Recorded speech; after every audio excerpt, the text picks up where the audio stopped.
2022 Porsche 911 GT3, 60 in 2.7 seconds. Naturally aspirated as the new air-cooled. Just as the efficiency and proliferation of water cooling squeezed out air-cooled engines, the popularity of turbochargers is bringing an end to naturally aspirated engines. Like the final air-cooled Flat 6s, Porsche's latest naturally aspirated Flat 6, with its distinctive sound and feel, seems marked for extinction. To showcase this special engine, Porsche is putting it exclusively in the new generation 911 GT3, which costs about $18,000 more than the last. That's a big number to rationalize to your accountant, so here's what you say. The latest GT3 is a winged distillation of what makes a sports car great to drive.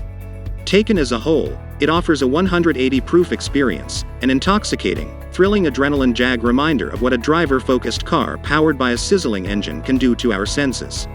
Highs. Throttle feel, steering feel, brake feel, handling feel, all the feels. Quick, linear reactions are a signature of the best naturally aspirated engines, and the GT3 spins up as if unencumbered by a flywheel.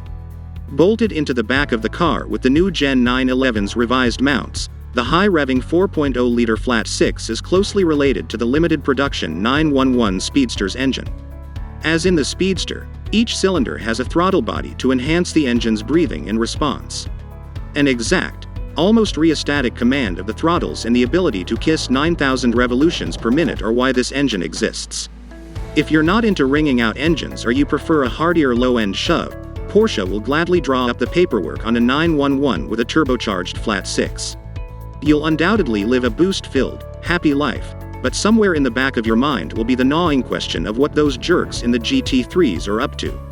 What they're up to is 502 horsepower at 8,400 revolutions per minute and the music of intake noise. Pumping fake or real engine sounds into the cabin has become a thing because turbochargers inhibit the characteristic growl of an intake.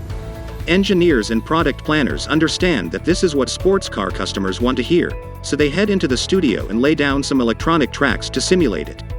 No fakery is needed in the GT3. To save 26 pounds, Porsche removed the rear seats and some sound deadening, but the real benefit is a front-row ticket to the Flat 6's guttural chortles, which build to a 99 decibel sawing whine as you approach redline.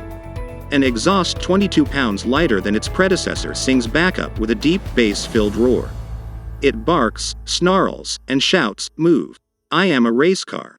Dual-clutch automatic buyers get launch control and the ability to crack off consistent 2.7-second runs to 60 miles per hour. The 6,500 RPM launch is perfectly orchestrated violence. With 60.5% of the weight over the drive wheels and more shifting rearward as the car thrusts forward, the GT3 just grabs and goes. Compared with the regular 911's automatic, which has 8 speeds, the GT3's has 7 and is 40 pounds lighter. It is closely related to the last GT3s, which allowed Porsche to carry over the more conventional shift lever instead of the 8 speeds goofy electronic toggle. Not only do you get to grip it and rip it in manual mode, but the shifter itself looks like it belongs to a manual gearbox, which is sure to fool at least a few of the curious folks who peer through the window. Although it's possible to select gears via the shifter or steering wheel paddles, the automatic is programmed with infallible situational awareness that always puts it in the right one. Just as you do with a manual, the automatic downshifts under braking to prepare you for an upcoming corner, and it'll hold off on upshifts if you're working hard. When an auto is this good and does exactly what you do, it removes some of the disappointment of not being able to master your own shifts or heel and toe. Fortunately, a 6-speed manual remains optional. In the last generation, manual cars accounted for 70% of American sales. According to Porsche's numbers, the 3-pedal version adds 0.5 seconds to the new GT3's time to 60, a minor penalty for what will likely be greater driver involvement, and greater involvement is what this car is all about. Like a siren song, the incredible Flat 6 has distracted us from discussing the big changes to the GT3's front suspension. Bolted to the 992 generation's wider front end and unique to the GT3 is an unequal length control arm setup made of forged aluminum components. Control arms are nothing new, and their advantages over a strut are well known. Adding an upper control arm reduces friction, keeps longitudinal forces from affecting the dampers, stabilizes the tire under cornering load, and minimizes brake dive without using stiffer springs.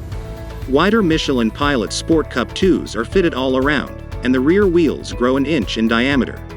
Porsche sent us a GT3 on the stickier, dealer-installed Cup 2 rupees.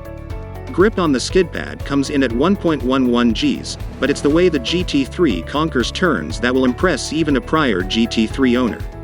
Turn in is sharp but without nervousness or edginess. A standard rear steering system is tuned to keep the big 315/30 ZR-21 Michelins working in concert with the 255/35 ZR-20s in the front, shrinking or stabilizing the car depending on your cornering speeds. Even as you exceed the lofty cornering limits, the GT3 lets go with a gentleness that puts you at ease.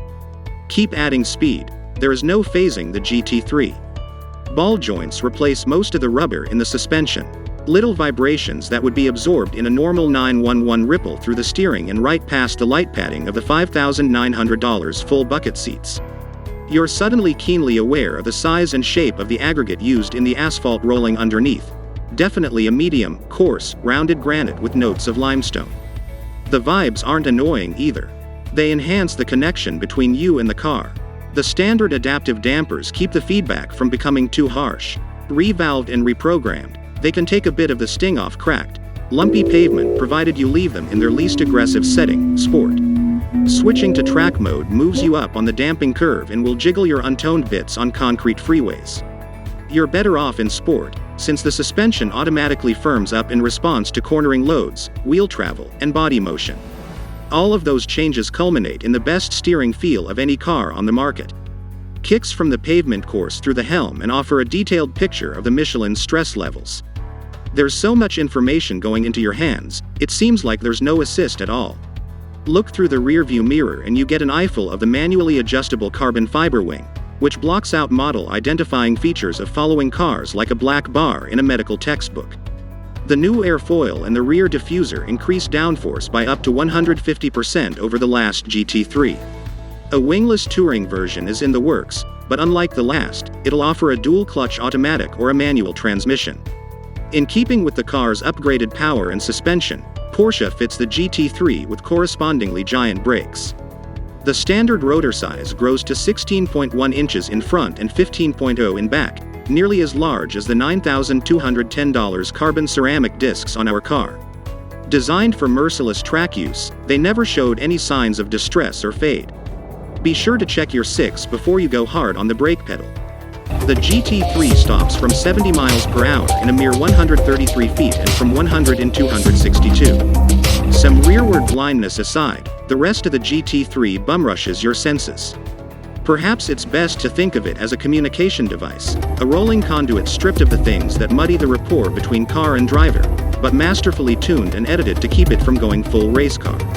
Appreciate the sharpness of the engine, the naturally aspirated flat-six Conto, the padding of the seat, the physical rawness of the steering and chassis, and the way each element blends to heighten your awareness of the moment, big speeds, G-forces, and these miraculous machines that harness the combustion of long-chain hydrocarbons.